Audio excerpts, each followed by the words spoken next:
yang diulang-ulang terus.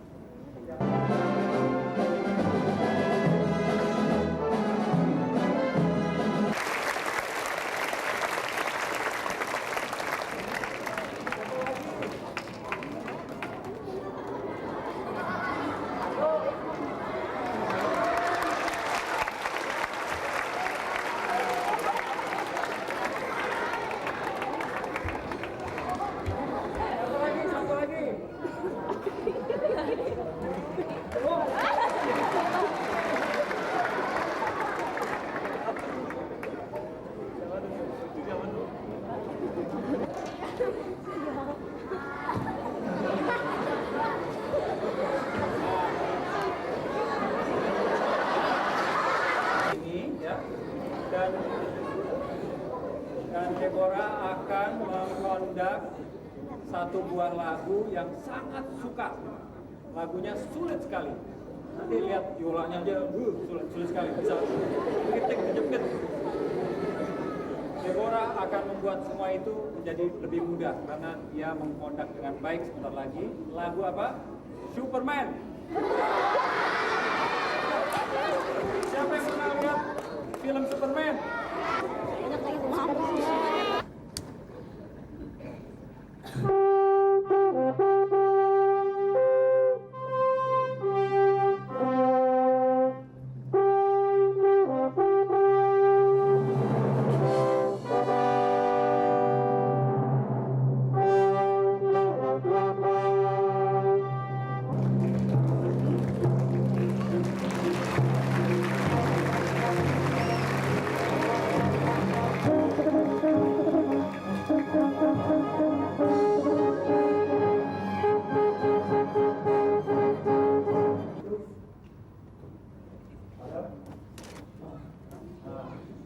Bunyinya tadi lepas, tapi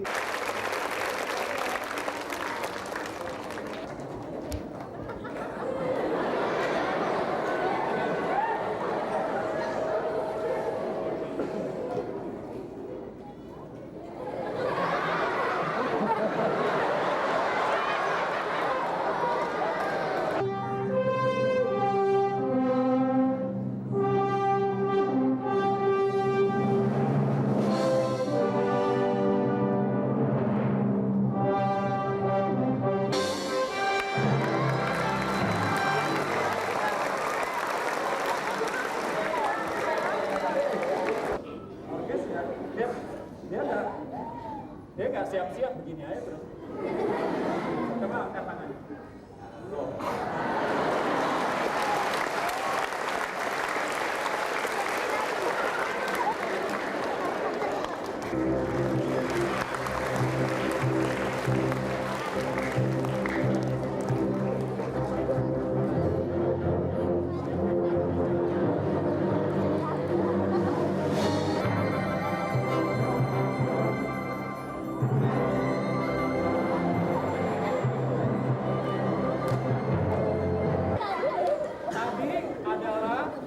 Contoh di mana konduktor dipimpin oleh orkes.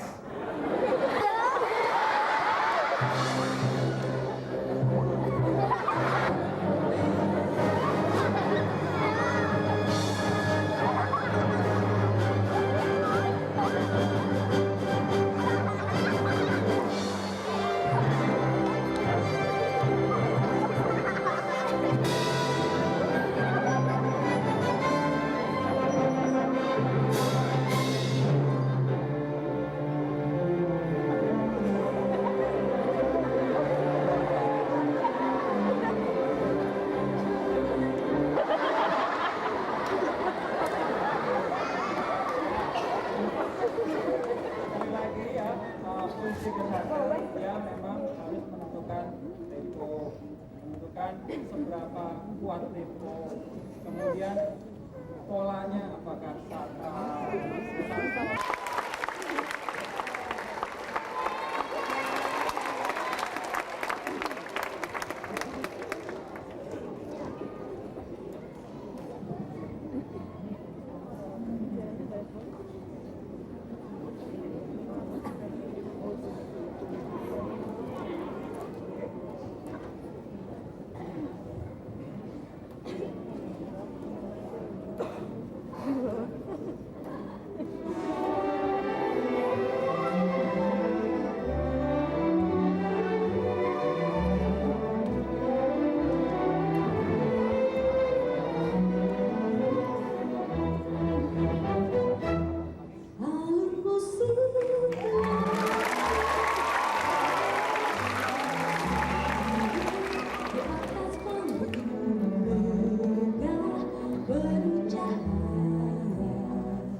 tahu ya, soalnya aku di lesin waktu itu, les piano klasik. Jadi aku tahu musik klasik itu kayak Kamu gimana. seneng nggak sama musik orkestra? Seneng, Kenapa senengnya? doanya bagus. Bagusnya kenapa?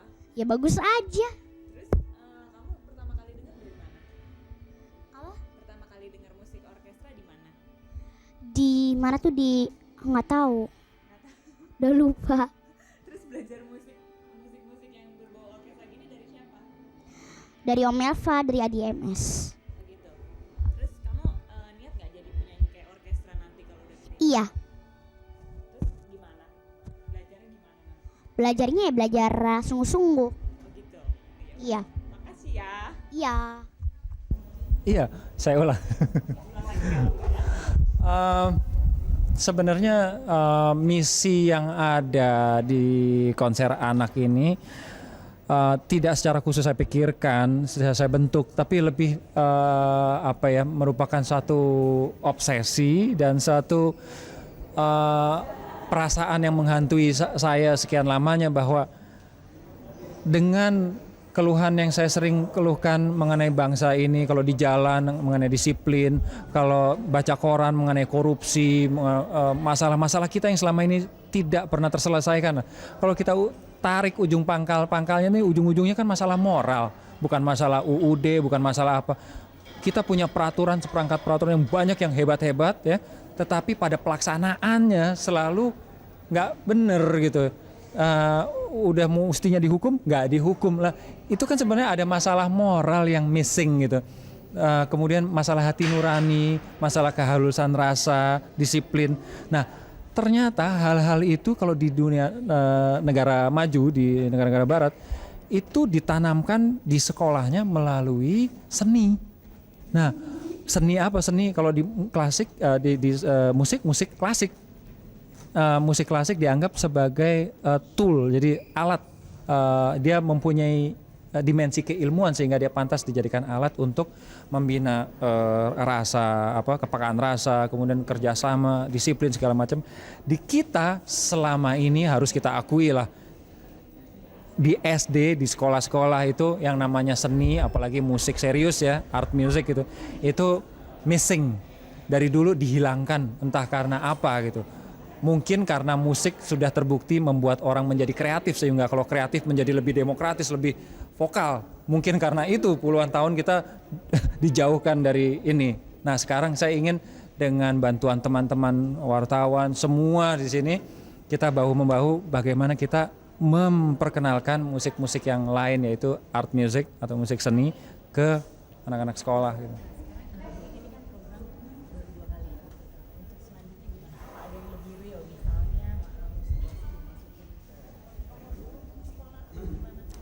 Dimasukkan ke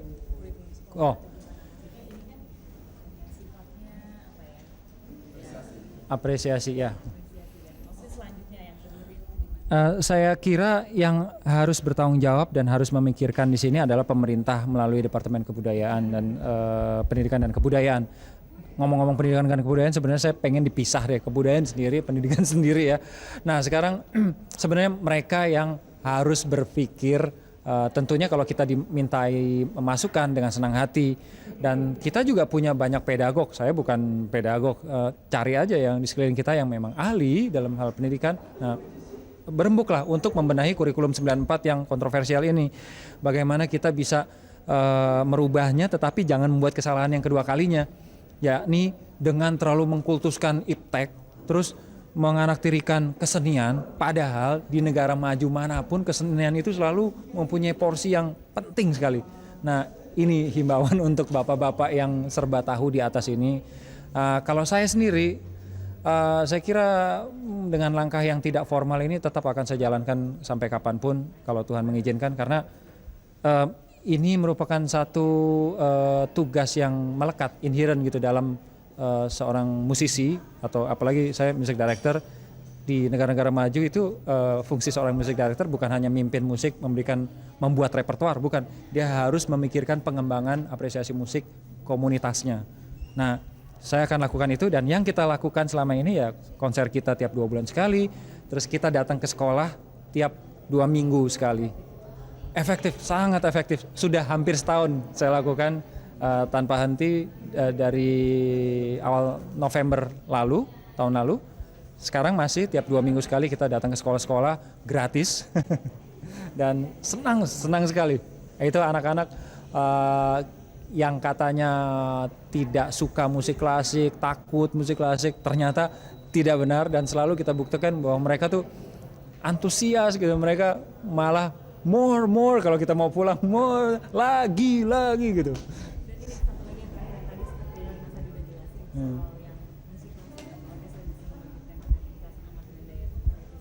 Ya. Gimana? Sorry.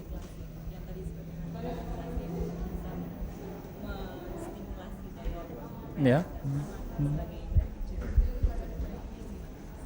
Ya, memang ini sebenarnya pembuktian bahwa korelasi musik terhadap musik klasik ya, terhadap pengembangan kecerdasan matematik anak dan juga kepekaan mereka itu sudah terbukti berulang kali, dan terlalu banyak ahli yang membuktikan, yang dari Perancis, dari khususnya Amerika gitu ya. Dan di sini juga kelihatannya sudah banyak orang tua yang mulai sadar. Artinya kalau kita lihat pertumbuhan dari siswa yang belajar instrumen seperti piano, biola itu meningkat pesat sekali tahun ini. Bisa ditanyakan ke sekolah-sekolah musik, dan itu rasanya karena adanya satu kesadaran baru dari